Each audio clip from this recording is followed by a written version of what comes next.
For over 25 years, Open Doors has been producing the World Watch List, which ranks the top 50 countries where it's most difficult to be a Christian.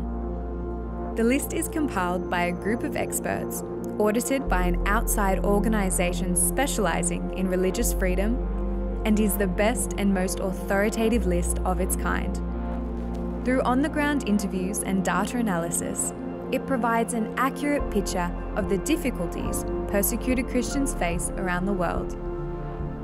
For each country, the list looks at a variety of factors persecuted Christians endure in their public and private lives, such as persecution from the government, the community, and even from their own families. Open Doors estimates that in the top 50 countries alone, 245 million believers face intimidation, prison, and even death. That is 1 in 9 Christians worldwide. But the list is not just numbers and figures. It represents those who have decided to follow Jesus no matter the cost. We believe there is only one body of Christ, and when one part suffers, every part suffers. We hope you feel called to learn more and pray for the millions of believers around the world where persecution is a daily reality.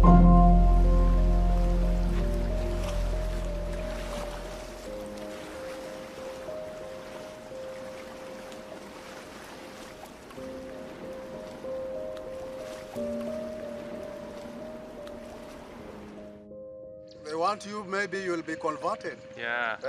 So they do a cut, and then they ask you. Recite from the Quran.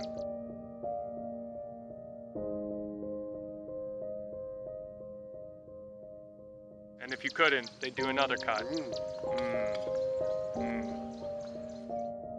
I just remember how traumatized we were, you know. We were so scared from just leaving our house.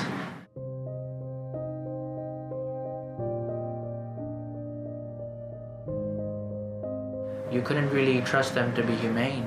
They were known for killing people, known for making people disappear, and known for permanently disabling people. The churches are destroyed. You cannot preach the gospel because half of your members have run away. You can't even hold church.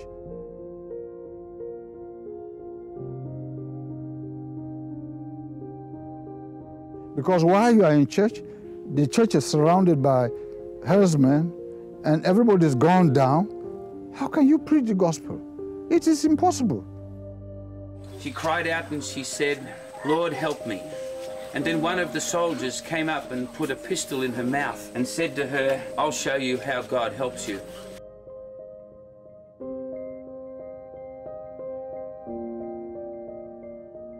And he shot her through the mouth and blew out the side of her face.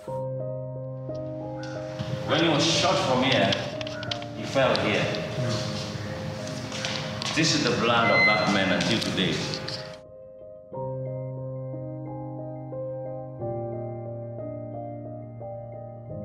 After shooting the guy at the door, went to the pastor, now started shooting those in front. Right now, today, in places around the world, the church is on fire. Christians are persecuted for their faith. Dictators treat Jesus like competition, trying to stamp out any allegiance besides the government. Christians are being threatened by their families, watching their homes and churches be reduced to rubble and killed. Christians in these places are put in the flames of persecution. They are standing in the furnace, and they are being asked to deny Christ so they can live. And in the fire, they still follow Jesus. They're saying, "Yes, I choose Jesus." These Christians are on fire for Jesus. God is doing work through his people all over the world, and they are part of our family, part of your family. So today, what can you do to help your global family stand strong in the fire?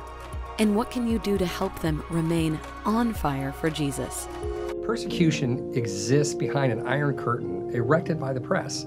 And as a result, the church is largely asleep when it comes to persecution. We live in luxury while our brother and sister are suffering greatly. You know, the Father calls us to care for his broken body, to let justice roll down like water, to break every yoke and chain off of his body. Now, this is his call. This is his call to you and to me. So please wake your brother and sister to obedience, to care for the persecuted church.